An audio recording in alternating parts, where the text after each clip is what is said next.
Delete operation ചെയ്യാൻ വേണ്ടിയിട്ട് നമ്മൾ ഹോം പേജിൽ നമ്മളൊരു ബട്ടൺ ഡിലീറ്റിന് വേണ്ടി കൊടുത്തിട്ടുണ്ട്. അതിനകത്ത് നമ്മൾ ഒരു എ ടാഗായിട്ട് സെറ്റ് ചെയ്യണം. കാരണം ക്ലിക്ക് ചെയ്യുമ്പോൾ വേറൊരു പേജിലോട്ട് ഫോർവേഡ് ചെയ്യേണ്ടേ, വേറൊരു URL-ലോട്ട് ഫോർവേഡ് ചെയ്യണം. അപ്പം നമ്മളൊരു എ ടാഗിലോട്ട് ഫോർവേഡ് ചെയ്യുന്നതുകൊണ്ട് ഒരു എ ടാഗ് പ്രൊവൈഡ് ചെയ്തു.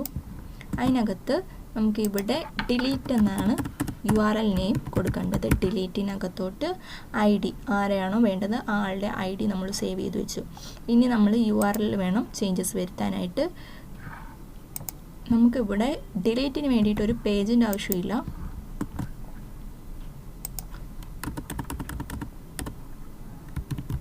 ഡിലീറ്റ് എന്ന് കൊടുത്തു. നമ്മൾക്ക് അപ്ഡേറ്റിനും ഡിലീറ്റിനും ID ആവശ്യമാണ്. ഇനി നമുക്ക് കറസ്പോണ്ടിങ് ആയിട്ടുള്ള വ്യൂസ് എഴുതണം.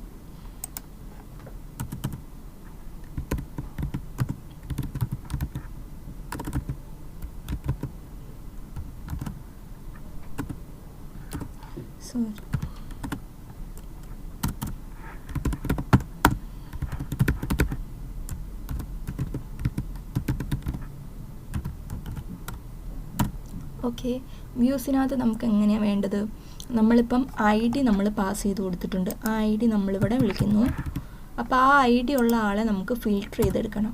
അപ്പം ഞാനിപ്പം ഡിക്കകത്തോട്ട് ഡിലീറ്റ് ആവുന്നു. ഡിലീറ്റിനകത്തോട്ട് register dot objects dot filter of ID വെച്ചിട്ട് ഫിൽട്ടർ ചെയ്തെടുക്കുന്നു.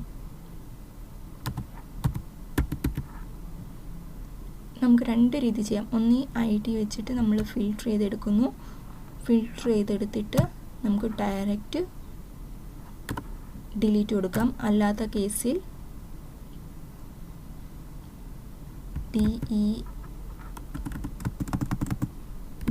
del ഡോട്ട് ഡിലീറ്റ് എന്ന മെത്തേഡ് യൂസ് ചെയ്യുക. അപ്പോൾ ഡിലീറ്റ് ആവുന്ന കണ്ടീഷനിലാണെന്നുണ്ടെങ്കിൽ റീഡയറക്റ്റ് ചെയ്തു പോകണം. എങ്ങോട്ട് റീഡയറക്റ്റ് ചെയ്തു പോകണം?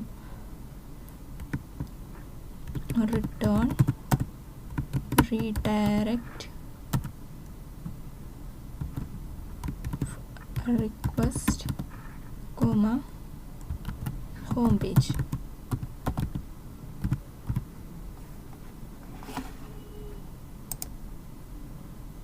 ഇങ്ങനെ നമുക്ക് കൊടുക്കാം. ഇല്ലാതെ നമുക്കിപ്പം ഈ ഒരു ID ഒന്ന് ചേഞ്ച് ചെയ്ത് കൊടുക്കാം. ഇവിടെ ID എന്ന് തന്നെ നമുക്ക് വിളിക്കാം. ഇപ്പം അപ്ഡേറ്റിൻ്റെ ID എന്ന് പറയുന്ന IDക്കകത്തോട്ടും ഡിലീറ്റിൻ്റെത് IDക്കകത്തോട്ടും സ്റ്റോർ ആവുന്നേ.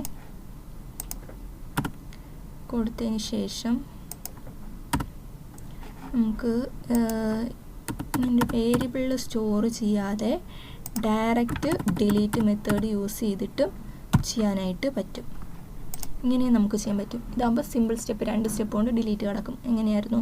ഫസ്റ്റ് ഹോം പേജിൽ നമ്മൾ ഏതാണോ ഡിലീറ്റ് ചെയ്യേണ്ട അവിടുത്തെ ID സ്റ്റോർ ചെയ്തെടുത്തു, URL പാസ് ചെയ്ത് കൊടുത്തു. അതിനുശേഷം വ്യൂസിനകത്ത് വന്നിട്ട് ആ ഒരു ID നമ്മൾ വിളിച്ചിട്ട് ID വെച്ചിട്ട് ഒബ്ജക്ട്സ് ഫിൽട്ടർ ചെയ്തെടുത്തിട്ട് ജസ്റ്റ് ഡിലീറ്റ് മെത്തേഡ് കൊടുത്തു. ഇനി ഡിലീറ്റ് ആവുകയാണെന്നുണ്ടെങ്കിൽ ഇങ്ങോട്ട് റീഡയറക്റ്റ് ചെയ്യണം. നമുക്ക് ഹോം പേജിൽ കൊടുക്കാം. നമുക്ക് ഇങ്ങനെ റീഡയറക്റ്റ് ചെയ്യുന്നതും നമുക്കിങ്ങനെ റിട്ടേൺ റീഡയറക്റ്റ് റിക്വസ്റ്റ് എന്നും പറഞ്ഞിട്ട് കൊടുക്കേണ്ട ആവശ്യമില്ല. സിമ്പിളായിട്ട് റീഡയറക്റ്റിന് പകരം ഹോം എന്നല്ലേ നമ്മളുടെ URL നെയിം, ഹോം എന്ന് കൊടുത്ത് ഇങ്ങനെ കൊടുത്താലും വർക്ക് ചെയ്യും. നമുക്ക് ഒന്ന് ഫസ്റ്റ് തൊട്ട് ചെയ്ത് നോക്കാം. നമ്മളുടെ ക്രിയേറ്റ് തൊട്ടിട്ട് ചെയ്ത് നോക്കാം. ഇനിയിപ്പോൾ പുതിയൊരു ഡേറ്റ ആഡ് ചെയ്യുവാണ്. അതിന് വേണ്ടിയിട്ട് ഞാനിപ്പോൾ പേര് ശ്രീ എന്ന് കൊടുക്കുകയാണ്. gmail.com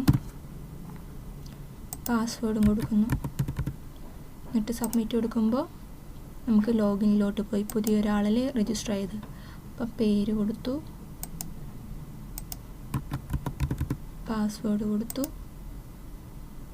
നമുക്കെന്തോ ഡിലീറ്റിനൊരു എറർ വന്നിട്ടുണ്ട്.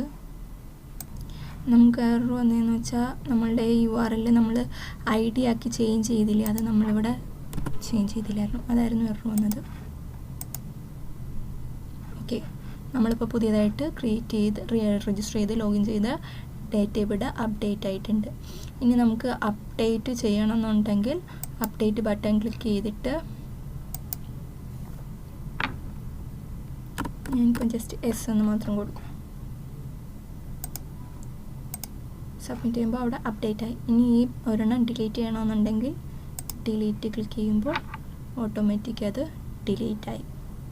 ഓക്കെ, ഓട്ടോമാറ്റിക് അല്ല, നമ്മളിവിടെ കൊടുത്തിട്ടുണ്ട് ഡിലീറ്റിൻ്റെ ഫംഗ്ഷൻ, അതിപ്പോൾ ഡിലീറ്റ് ആയിപ്പോയി. ഇപ്പോൾ നമുക്ക് ഡേറ്റാബേസിൽ ഈ ഒരു 2 ഡേറ്റ മാത്രമേ ഉള്ളൂ. ഇതെത്രയാണ് നമ്മളുടെ ജാങ്കോയ്ക്കകത്തുള്ള കേർഡ് ഓപ്പറേഷൻസ്. കേർഡ് ഓപ്പറേഷൻസ് ഏതൊക്കെയാണ്? Create, delete, update, read. Okay, അത് വെച്ചിട്ടുള്ള നമ്മളിപ്പം പ്രോഗ്രാം ചെയ്തു. ജസ്റ്റ് അതിന് URL ക്രിയേറ്റ് ചെയ്തു, നമ്മളതിന് വ്യൂസും ചെയ്തു. Okay, thank you.